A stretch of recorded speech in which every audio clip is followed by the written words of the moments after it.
تہجد پڑھتے وقت دل کو ایسا سکون ملتا ہے کہ جیسے کوئی ذات آپ کو سامنے سے سن رہی ہو۔ رات کے پہر جب ساری دنیا نیند کے آغوش میں ہو اور آپ اللہ تعالیٰ کی عبادت کرنے میں مشغول ہوں، وقت تہجد کا ہو اور کتنا پیارا منظر ہو، یہ تہجد پڑھنا ہر کسی کو نصیب نہیں ہوتا۔ اللہ پاک نے اگر آپ کو تہجد پڑھنے کی توفیق دی ہے تو اللہ پاک کا شکر ادا کریں۔ وہ آپ کو اپنے قریب کرنا چاہتا ہے۔ کوئی سجدہ مل جائے، میں سر جھکاؤں، رب مل جائے۔ اٹھیے، رب سے ملاقات کا وقت ہو گیا ہے۔ تم بہت تکلیف میں خود کو دلاسا دیتے دیتے سو جاتے ہو اور عین تہجد کے وقت تمہاری آنکھ کسی ڈرا دینے والے خواب سے کھلتی ہے۔ کوئی تکلیف دہ خیال تمہیں لرزا کے رکھ دیتا ہے، مگر اتفاقاً، ارے یہ اتفاق تھوڑی ہے، یہ تو بلاوا ہے، تمہیں تو چنا گیا ہے۔ رات کے اس پہر جب اکثر و بیشتر لوگ سو رہے ہیں، تب تمہیں چنا گیا ہے۔ اللہ تعالیٰ نے تمہیں بلایا ہے۔ وہ خود 7ویں آسمان سے پہلے آسمان پر آیا ہے، تمہیں چن کر، تمہیں سننے کے لیے کہ تمہیں کیا چاہیے۔ اس وقت وہ خالق براہ راست تمہیں سن رہا ہے، کہہ رہا ہے کہ مانگو مجھ سے اور مانگتے چلے جاؤ، میں ہوں نا عطا کرنے والا۔ اللہ تو تمہارے مانگنے کا انتظار کر رہا ہے اور تم اس لمحے کو محض اتفاق سمجھ رہے ہو۔ تمہیں مایوسی ہے کہ مانگ کر بھی کون سا قبول ہوں گی۔ تم اس درد کی دوا مخلوق میں تو ڈھونڈ رہے ہو، مگر اس سے نہیں بانٹ رہے جو تمہاری شارک سے بھی زیادہ قریب ہے۔ اب تم دعا مانگنا ہی نہیں چاہتے کیونکہ قبول نہیں ہوگی۔ تم دعا مانگو، وہ بھی عین تہجد کی گھڑیوں میں، اور وہ عرش تک نہ پہنچے، ایسا تو نہیں ہو سکتا۔ وہ تو خالق ہے اور تم مخلوق۔ وہ تو بادشاہوں کا بادشاہ ہے، چاہے تو اس عرض کے بادشاہوں کی طرح حکم نافذ کر دے، چاہے تو واپسی کا ہر دروازہ بند کر دے، چاہے تو تمہارا ہر راز، ہر گناہ دنیا پر افشاں کر دے، کیونکہ وہ تو خالق و مالک ہے نا۔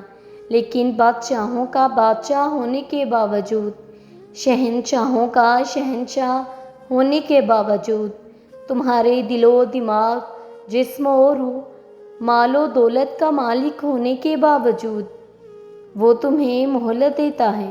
ضرورت تو تمہیں ہے اس ذات کی، پھر بھی اس محبت میں وفا کرنے والا وہ ہے، اور اس محبت میں ہی تو تم سے کہتا ہے کہ مانگ میرے بندے، اپنی اوقات سے زیادہ مانگ لے، جو تیرے لیے ناممکن ہے وہ بھی مانگ لے، میں ہوں نا عطا کرنے والا۔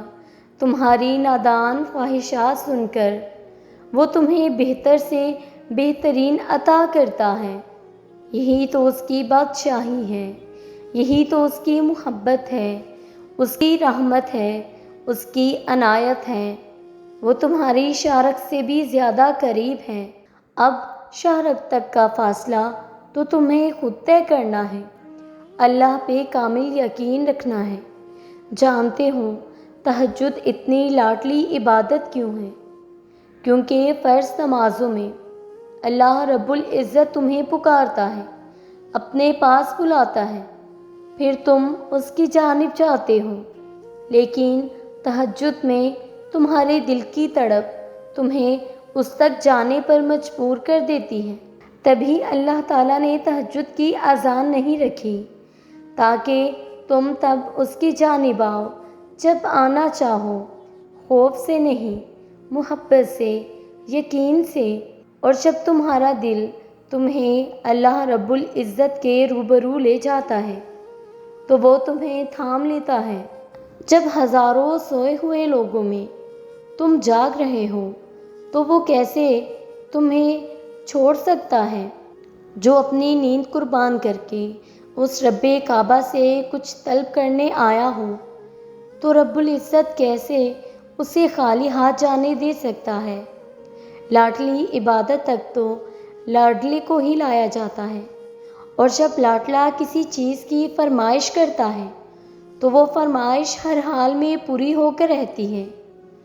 جو ہاتھ تہجد میں دعا کے لیے اٹھائے جاتے ہیں وہ کبھی ٹھکرائے نہیں جاتے، اور جو حرف وقت تہجد منہ سے ادا ہو جائیں وہ رد نہیں کیے جاتے۔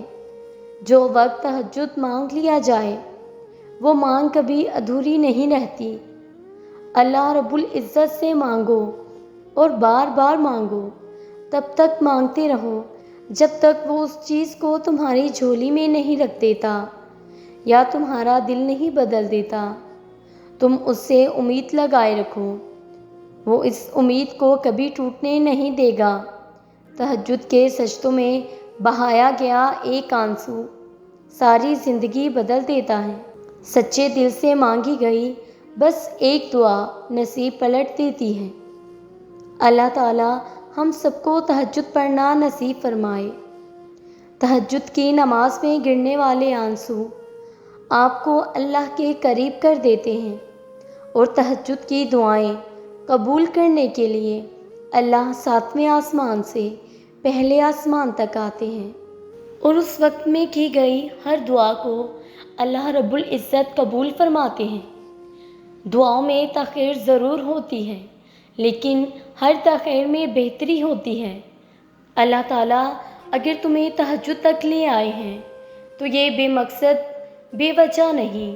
تمہاری اس دعا کے لیے اللہ نے کن فرمانا ہے، تبھی تو تمہیں چن لیا ہے، تبھی تو تمہیں تہجد تک لایا ہے۔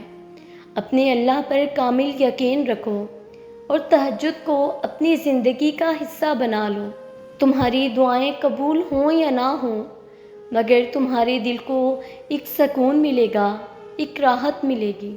جب اللہ کی محبت تمہیں مل جائے گی تو اپنی دعاؤں کو، اپنی خواہشات کو بھول جاؤ گے۔